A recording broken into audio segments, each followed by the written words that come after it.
Hii ni Maisha Kamili, tutakufungulia Biblia uyaone maisha. Rafiki yetu, mfuatiliaji wa kipindi chetu hiki kizuri, tunakukaribisha katika somo la leo linalosema maswali mengine kuhusiana na maombi. Basi tupate kuomba.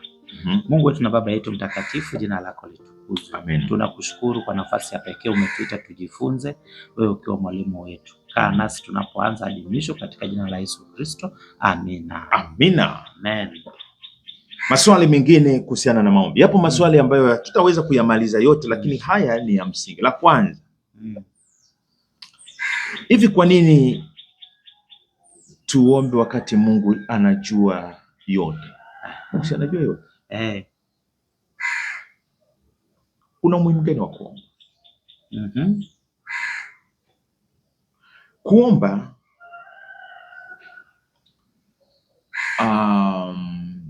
ni kusema niko tayari kupokea hicho ambacho unajua ninahitaji. Bwana, unajua na kupenda, unajua nahitaji hiki, unitendee. Ni ungamo. Haleluya. Kupitia Warumi sura ya 8 mstari 26 mpaka 27, tunapoomba hatuombi wenyewe. Tunaingia katika ushirika na Roho Mtakatifu. Amen. Ambaye pia anatusaidia kuomba apendavyo Mungu. Kwa hiyo ni lugha ya ushirika. Sio kwa ajili ya kuconvey information. Ni performative language. Ni lugha ya kutenda, ni lugha ya ushirikiano. Ndani ya ndoa lazima muongee. Ndani ya familia lazima muongee. Mungu tumefundishwa ni baba yetu na sisi ni watoto. Kwa hiyo lazima tuongee. Amen. Kupitia maneno tunashirikiana. Tunafunua mioyo yetu kwa Mungu. Sinasema tufunue mioyo yetu kwa Mungu. Zaburi ndivyo inatuambia. Na yeye anaachilia moyo wake kwetu tunapoingia kwenye maombi. Ndio la kwanza. Kuna swali lingine wanajiuliza, kwa nini uombe wakati yote ni salama?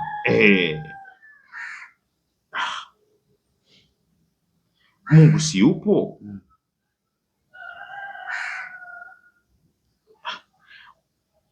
Bwana anajua mahitaji yetu. Mungu anatawala kote. Sasa vyote ametupa.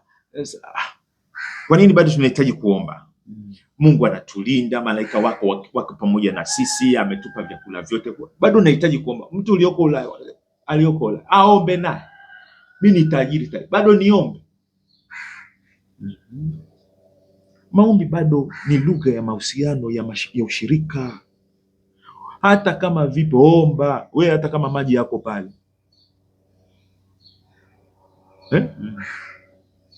Endelea kuomba. Hebu naomba unisaidie. Unaweza kuamka wewe kwenda kuchukua, lakini ukamuomba, mnakuwa umetengeneza connection fulani pale baada ya kujichukulia. Imekaje hivyo? Kuna maswali mengine kuhusiana na imani na nafasi yake katika maombi.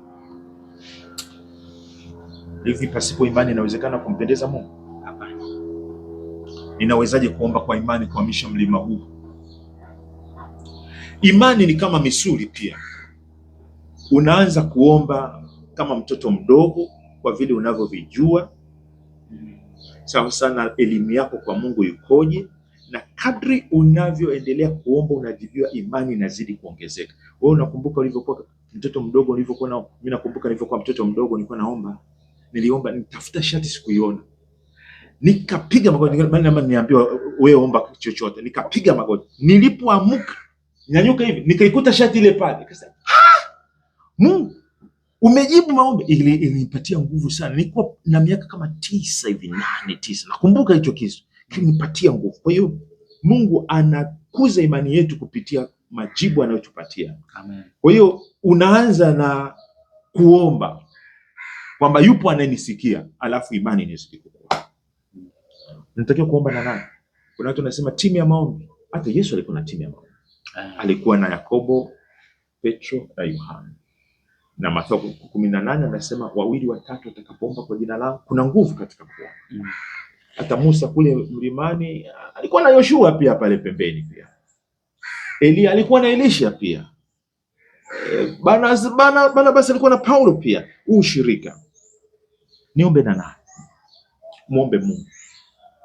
Mungu alimpatia wale wanafunzi, aliweza kuomba naye. Yesu alikiri hilo, umenipa, alisema umenipa. Muombe Mungu, sijitafutie. Wachawi wamejazana kwenye maombi, washirikina wamejazana kwenye maombi, wanafiki ndio wanapenda maombi na Mafarisayo hao. Kwa hiyo huwezi kusema tu anapenda maombi tumeingia, au huwezi jua. Muombe Mungu na Mungu atakupatia. Na ndege wanaoruka pamoja huwa wana rangi zinazofanana. Haleluya, amen. Kama shauku yako ni ya Mungu, hamtapishana. Kama wote mnamtafuta Mungu, mwishoni mtaenda pamoja, kwa sababu mnaomba kwa jina moja na Mungu atawajibu. Hayo ya msingi ya haraka, na hatuwezi kuyamaliza yote. Kwani wewe una swali lolote lililosalia? Kabla yatakuja kesho tutakapokuja kwenye maswali ya kujadiliana. Amen. Rafiki yangu, una swali lolote, andika hapo chini kama lipo.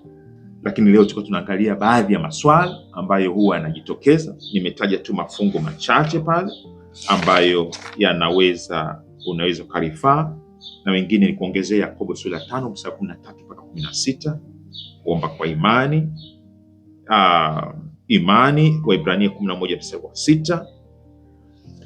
Kama hayo basi tuombe. Baba yetu wa mbinguni, jina lako litukuzwe. Mengi tumejifunza na baadhi ya maswali umetujibia. Inahitaji vitendo, tutaelewa zaidi tunapoingia katika vitendo. Tupe kuingia, tupe kusonga mbele. Bariki msikilizaji wetu katika ushirika huu Baba, kazidi kukua wa maombi kama mashujaa wa imani walivyokuwa wakilipokuomba. Kesho tulete tena tunapomalizia somo hili la wiki hii, kwa jina la Yesu, amen. Amen. Basi mfuatiliaji wetu, hapo ndipo tumefika mwisho kwa siku ya leo, na siku ya kesho tunakuja kumaliza kwa kujibu maswali. Ni siku ya Ijumaa. Kwa hiyo hapa nikukaribishe. Karibu sana. Mimi ni Geoffrey Omondi. Nami ni Enos Makalindile. Tukutane siku ya